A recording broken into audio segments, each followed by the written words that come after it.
Strategic defections and secretive backchannel deals to mountain tensions between regional blocs within the APC 2027 may feel distant, but the political machinery is already roaring.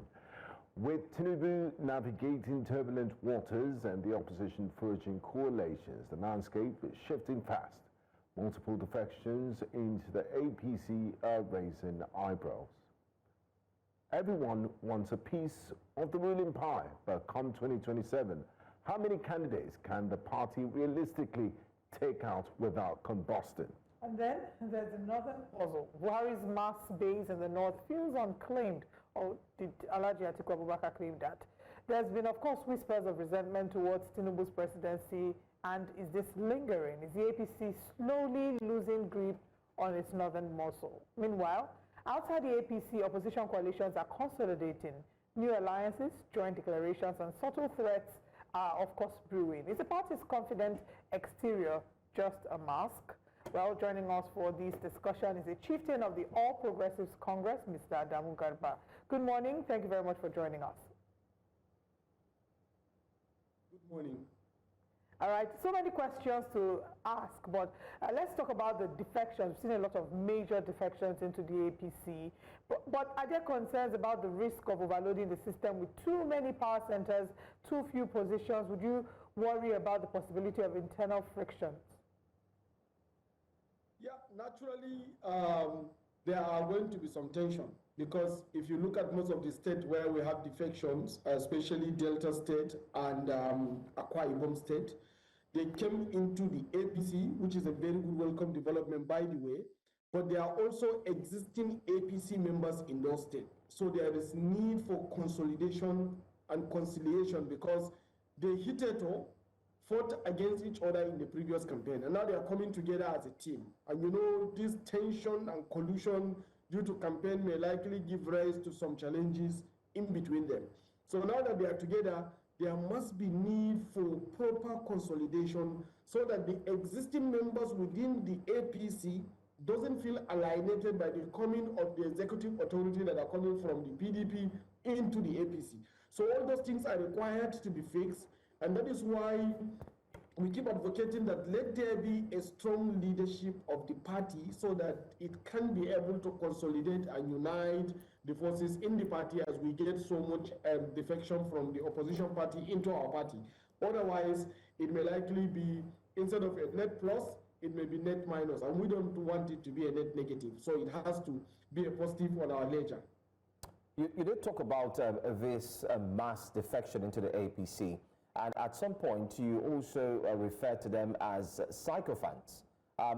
Do you agree with that statement that others have equally made, that in as much as people are moving to the APC, it seems like a way of just, you know, kind of like bowing to the president, and also doing all they can so they can look good before him? Can you also share with us why you would tag such move as a sycophancy, or sycophants who have decided to join the party? No, I think you didn't get me right.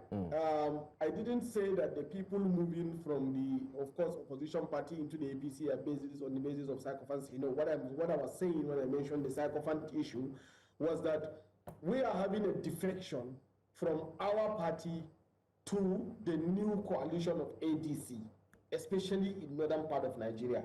But there are some people that are close to the president that are insisting that all is well, which I believe all is not well.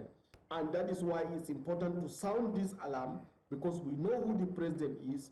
He's a leader. He cares for this country. He is one of the strongest pillars of Nigeria's democracy, in fact, African democracy. And he will have to do the right thing when he knows that things are wrong. And that is why we are sounding this alarm. It has nothing to do with people coming from the opposition party into our party. That is a plus to us, and we welcome it. But what we are saying is that the people inside the party, the people that these people from opposition coming to meet into our party, should not feel alienated by the influx of the new members coming from outside the party into the party. And that's basically where I make that point. But on the issue of sycophancy, I was saying things are not well. We are losing members by the day, especially in northern part of Nigeria, post-Buhari, and that it is very important that we strategize in how we can maintain our base in the north, so that we don't lose a great number of people that eventually could lead to our problem in 2027 election. And Mr. Garba, that brings me to this point, but I'll ask my question after we go for this quick break. Do stay with us, we'll be right back.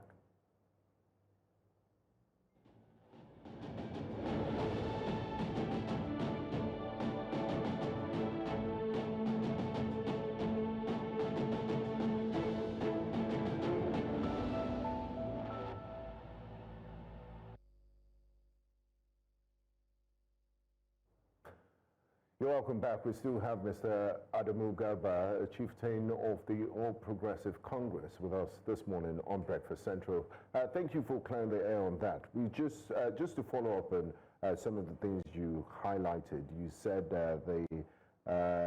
all is not well, especially with the Northern Bloc. You belong to the Northern Bloc of the party, and the Northern power brokers seem to be calculating their moves ahead of 2027. Some claim the region feels left out under the Tinubu presidency. Is APC at risk of alienating its biggest voting bloc? What are exactly the grounds and the issues with the Northern Bloc of the APC? Why are people not happy? Why did you say all is not well in the APC, especially with regards to the North?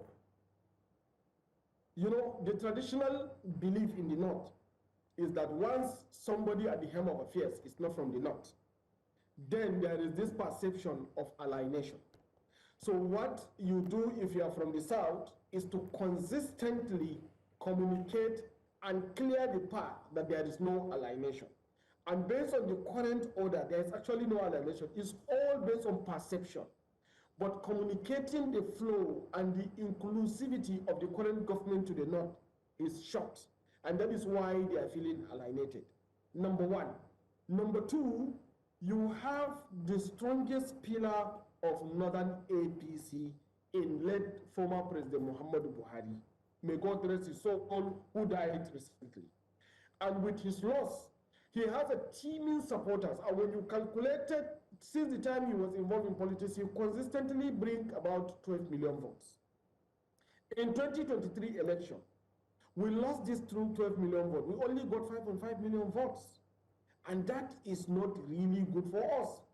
And now that we have an opposition coalition that is predominantly, driven by some of the actors in the North, and also having some former ministers of Buhari's government moving with the opposition coalition of ADC, they don't have any serious political weight. They are paperweight, but then they have propaganda value. Because this same propaganda value was what propelled so many of the APC governors in the North under the banner of Buhari to become what they become. So if these guys are able to take opportunity on our own disconnect with the people in the North and rally a propaganda around themselves, they may inherit Buhari's following, and that could spell doom for us. So the best solution is for us to re-strategize and still maintain our base by making sure that the APC live in the North post-Buhari, not that in the absence of Buhari, we lose considerable amount of supporters. And if we lose support of the North, especially the core North, then there is going to be a very serious problem. And that is actually why I'm sounding the alarm that let the government do something about it. Let us not give them opportunity to prey, on our shortcomings by doing something wrong that will push so many of the members of the party to the opposition on the perception of alienation, because it's just perception, it's not a reality. All right, I still want us to stay with the North. I mean, you're still talking about being able to gather the influence in the North that initially was, belonged to late former President Muhammadu Buhari. And I want to bring in Alhaji Atiku Abubakar into the conversation. There was at the time when he announced his exit from the PDP, it coincided with the time when the nation was mourning the passing of former President Muhammadu Buhari. And there were those who speculated that was very timely because they felt like it was a political statement in a way to sort of consolidate the North. Do you think that His Excellency Alhaji Atiku Abubakar has the influence to sort of take over that, that section of the North? And do you think that his announcing of his exit from the PDP during the time of the morning was strategic enough to win that influence that formerly belonged to late former President Muhammadu Buhari? Actually, he's making effort to do that. That is actually his target. And that's why I mentioned that they are trying to prey from our weaknesses. And the demise of late former President Muhammadu Buhari has opened a wide door for them to encroach on our traditional domain. And when you go back to the history of our 2023 election, they have actually made some inroad. Atiku Abubakar, then the candidate of PDP, made a very significant inroad. He took over Kaduna from APC because Kaduna was actually won by the PDP. He also won Katsina State. He won Sokoto State, right? That's in the northwest part of the country, and so many of the northeastern states. So it means that there is a gradual encroachment on our traditional domain. And history has started documenting that. As I told you, that prior to 2023 election, in just 2019, President Muhammadu Buhari was able to bring this 12 million vote backs. But in 2023, we lost to 5.5 million votes. And this is a significant loss. And the net gain went into the opposition under the leadership of then in PDP Atiku Abubakar. So it means that the more we lose, the more they gain. So what can we do to make sure that they don't gain from our loss? And what can we do to continue to maintain our traditional base? And that's why I say we need to recalibrate our strategy in approach to northern Nigeria, so that we can continue to maintain our base. Otherwise, we risk losing significant chunk to the opposition. And that is not good for us because APC as a party has its own significant voting population consistently coming from northern Nigeria. From its evolution into ANPP, down to CPC, ANPP, and then ACN, ABGA, and some part of PDP. When you look at all the combination, it was always consistently, the majority of the vote consistently come from the north. In fact, in the last election, the South only gave APC 3.7 million votes. Why did not get 5.5 million votes? Right? So when you look at all those kind of calculation, and we mistakenly lose significant chunk again to the opposition, it's not really looking good for us. And I don't want us to lose election. I don't want to make new friends in a new place. I already have a lot of friends in the APC. We have already established a community. We want to continue to lead the country for the good services we've been delivering. If you look at what APC is doing in this country, I think this is the only moment where we are having a stable, consistent, and responsible leadership. When you look at on the security front, we have practically eliminated majority of the security threat in this country. Most of the bandits that ravages the Northwest are now eliminated, especially the bandit leaders. We used to have 75 bandit leaders. Now we have only 3 surviving. 72 were eliminated. You know the situation that we have in the Southeast, where we have the disturbances of Simon Ekpa, Biafra government in exile, causing a lot of mayhem. Now all those things are eliminated. Again, when you come back to the Northeast, where you have Boko Haram, I can tell you authoritatively that I saw video, though classified, not published because some of the security activities are not published, that Mandara Mountain, that's the bedrock of Boko Haram's operation, has been dislodged by our military.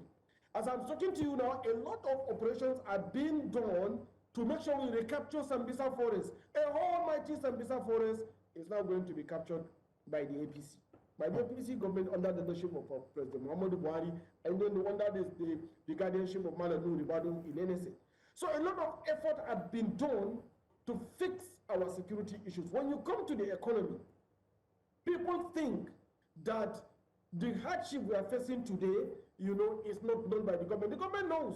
There is no way you remove subsidy that you will not face hardship. But this hardship is actually the necessary pathway to enduring and lasting prosperity. And if Mr. Garba, you've said, it almost sounds like when you centralize the resources.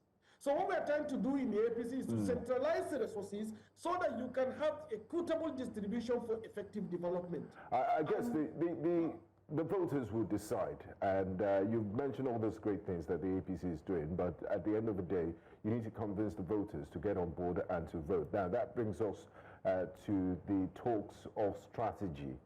What's the real objective behind the Tinubu-Kwankwaso engagement? We've seen recently images of meetings this week. Even the president, which comes amidst several rumors as we speak, is still a member of the NNPP. He hasn't said he's going to the APC. Is there something going on behind the scenes? And does it signify reconciliation, or is the APC absorbing a rival to neutralize threats? And how important will it be for Kwankwaso and his Kwankwasia movement to be on board with the APC? Do you see that happening anytime soon, or the possibility of it? You see, I don't want to speculate on the media, but I want to believe that the president is the father of Nigerian democracy. So what he is trying to do is to consolidate all our democratic organs in the country.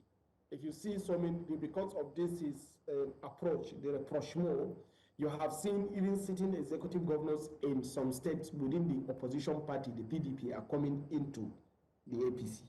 So the president is also making inroads into another opposition party, NNPP in Kano, through their leader, Rabiu Musa Kwankwaso, His Excellency, to join the APC. I think it's one of the good things that we should expect. By the way, he has a very strong following in Kano State. The Kwankwasia movement is a formidable force, it's a formidable political force. And you know, in the last election, Kano gave about 1.5 million votes. He took 1 million, we took 500,000. So what is wrong if we get additionally the 1 million votes that is coming from him, you know, back into the APC? So I think all those kind of re-strategizing and reorganizing and also reproaching the opposition party is all part of the politicking, and I think much will be seen as we move forward. But to me, I think it's a good thing if our president is opening doors to welcome almost all members of the opposition into the party. It just shows that the APC is doing a very good job, and people are actually capitulating to the interests of the APC. All right. If you say the APC is doing a very good job, what do you make of the name, Mr. Peter Obi? Because that name seems not to have left the lips of every single APC member. Is he a threat to the APC? Of course. You see, they say a snake is a snake. Whether it's a baby snake or a mature snake. The good thing is that once it grows, it will still bite. So Peter Obi is a significant force. It's a threat.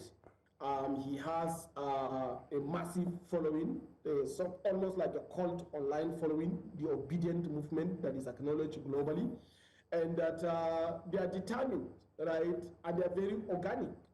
So why can't the obedient movement work for the APC? Why don't we have this kind of energy? So I think it's a threat, naturally, you know, based on the way he's moving. And if you look at his inroad, he's even penetrating some part of northern Nigeria, some part of, especially in the north central. So he's actually a threat. And I don't believe in APC we can underestimate any opposition, right? So he might win if you underestimate him. So the best solution is to see how we can contain him as much as possible. And I think we are doing a very good job in containing the obedient movement, you know, because they lack organization, they lack structure, and their core principle is anger, you know, against the status quo. And that once you invest emotion, you know, in a movement, you always lose. You know, you always lose the way. So you must have to be tactical, you must have to be very strategic, and I think these are some of the weaknesses of the obedient movement. And on these weaknesses, we are containing them as much as we can. So when you say you are containing the obedient movement, what do you mean? When you say you're containing the obedient movement? When you say containment, right, it means that the same way they are exerting their own strategic imprints, you know, towards defeating our party, we are also countering this strategy, you know, as much as possible by making sure that we encroach into their domain and win. After all, we have when you look at Peter Obi's traditional domains, where he had a very strong following. He got 4 million votes in the south. He was actually the winner in the southern Nigeria, and then he got 2 million votes in the north. So most of the areas where he had strong impact were now consolidated under the APC. In Delta State, for instance, you can see that in Akwa Ibom, you can see that in Lagos, it's all consolidated. The entire Southwest are now completely, comprehensively consolidated. In the Southeast, there is a lot of divisions and structures, and then we have APC governors in the South. It's 2 APC governors, and more are coming. So when you look at all those things, you will see a very clear strategic containment policy whereby we will make sure that the force we receive from the obedient movement is not repeated in 2027. And does this strategy containment policy include planting moves in other political parties to ensure that there's an implosion from within these political parties, because a house divided within itself cannot stand? Yeah, you see, the thing is that there is no any getting into like APC. I heard so many people are saying that you have people inside the opposition political parties are now implanted as malls to disrupt their internal proceedings so that they don't succeed. That's the thinking, but no, it's not the case. Political party system in Nigeria, especially the opposition, have hardly ever got themselves together. Just check the history. So what we are witnessing in the Labour Party is exactly what we are witnessing in the SDP. It's exactly what we are witnessing in the NNPP and so many other political parties. For instance, like let me take for example, NNPP. We spoke about the Concourse. NNPP has only one state, which is Kano. But then they sacked the leader in Kano, Concourse, and they are even questioning the membership of the Concoursia movement in the NNPP. So you now begin to wonder why these kind of challenges. So are we saying that these things that have been happening even prior to the 2023 election is actually the result of what we are seeing? Now, if you go back to Abure's case, like in the Labour Party, it's almost the same case. He had several issues with led Labour Party. So these things have been happening even prior to us getting the government, right? Winning the victory in 2023 election. So it is always a problem. There's always an issue with the opposition party. So it's just self-inflicted injuries that they are getting on themselves. And the fact that it's working to our advantage, we cannot go and help them fix the problem. And I guess that's what our president even said. We cannot go and help you fix your problem if you are immature enough to organize yourself as a formidable force to confront us. Then your loss is our gain, that is good for us. And that's the issue. The issue is purely internal. It's a self-inflicted injury. And it's to our benefit, so we welcome it. Okay. But we are not a party to that situation. Now, earlier during our conversation, you did talk about the loss, the political capital after the passing of former President Muhammadu Buhari. There might be some gap there with Northern vote, and there are people that are willing to capitalize. He was revered and had a court-like fellowship in the North. But what we're seeing now, the political calculations with regards to the coalition, the ADC, quite a number of former President Muhammadu Buhari's ministers that work closely with him are part of this coalition. Do you feel threatened by the coalition, and do you feel they have the power to get what will be typically Buhari votes? Frankly speaking, they are a formidable force and they are a threat. Politically, they are paperweight. Most of them have no strong political value at all. When you look at the list of those ministers that have moved into the ADC, there are people that served in Buhari's government for sometimes 8 years, but they hardly even assisted and supported the same. So you think a former governor like Nasir El-Rufai doesn't have political capital? No. Nasir El-Rufai was not a minister under Buhari's government. He was a governor, right? And that, yes, a former governor, I beg your pardon. He is definitely a political force, but will not inflict that strategic defeat that people are expecting that the ADC should that ADC should have against the APC, right? But then they are still a force, they are still a threat because they have propaganda advantage. And that same propaganda advantage is what, as I mentioned to you, many governors in the north were able to ride on this propaganda advantage to become governors under the mantra of Buhari. And now that he is no longer there to substantiate and filter who is with us and who is not with us, they may ride on this propaganda advantage, and it will give them a strategic win. To be very candid with you, if we don't do the right thing on time, we will risk losing the entire Buhari's cult following to the opposition ADC. And that is why people like us are sounding the alarm that we need to do something very urgently. Even if they don't have the political value as envisioned, some of them, they have propaganda advantage with them. And you know how propaganda works in politics. Once people have a perception that this is exactly what is happening, and they have internalized and decided to operationalize it, it will go against us. And that is why I said we have to do something very urgently to fix the challenges. All right, I'd like you to hold on. I have a very important question I want to hear from you, but let's take this break. When we come back, I'll ask the question.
Welcome back. As we wrap up this conversation, we still have APC chieftain and you could say former presidential aspirant who's here with us, Mr. Adamu Garba. Just final question.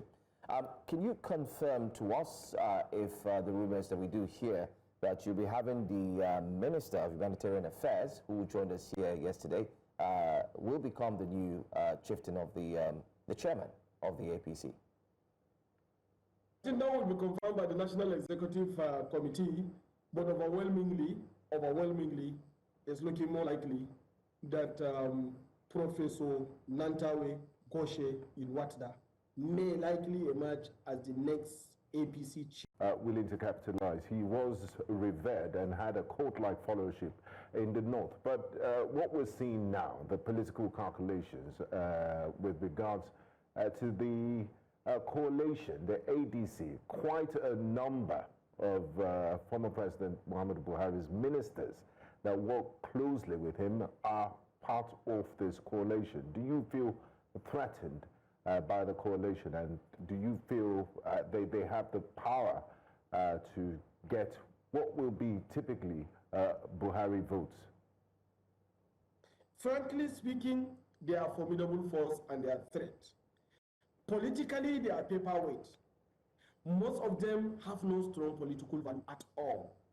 When you look at the list of those ministers that have moved into the ADC, there are people that served in Buhari's government for sometimes 8 years, but they hardly even assisted and supported the same. So you think a former governor like Nasir El-Rufai doesn't have political capital? No. Nasir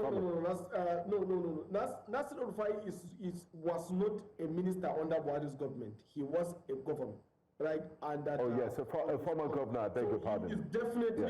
He is definitely a political force, but will not inflict that strategic defeat that people are expecting that the ADC should that ADC should have against the APC, right?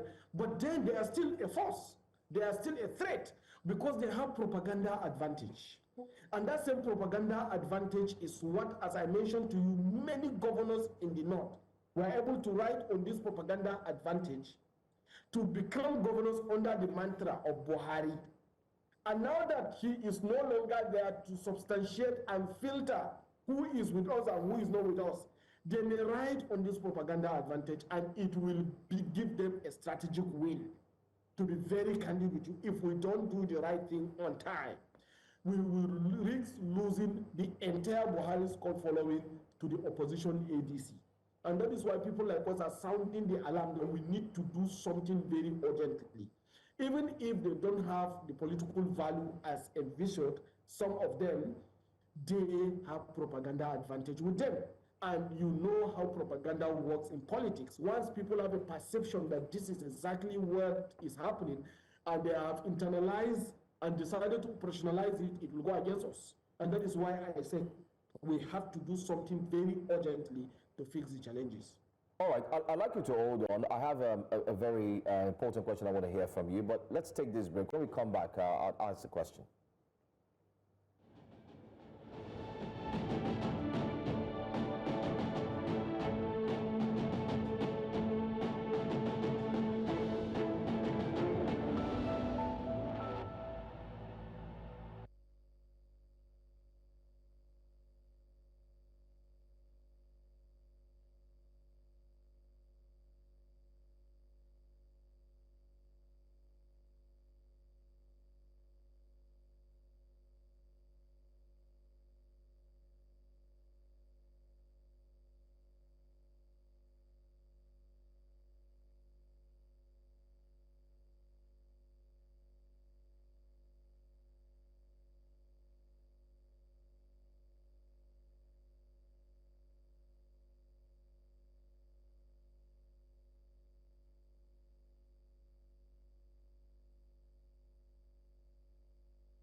Welcome back. As we wrap up this conversation, we still have APC chieftain and you could say former presidential aspirant who's here with us, Mr. Adamu Garba. Just final question. Can you confirm to us if the rumors that we do hear that you'll be having the Minister of Humanitarian Affairs, who joined us here yesterday, will become the new chieftain of the chairman of the APC? I think that will be confirmed by the National Executive Committee, but overwhelmingly, it's looking more likely that Professor Nantawe Goshe Ilwatda may likely emerge as the next APC chairman in the upcoming. Are you going to seek political office in 2027, and what office would you be gunning for? I didn't get that. Are you seeking political office in 2027? And if yes, what office would that be?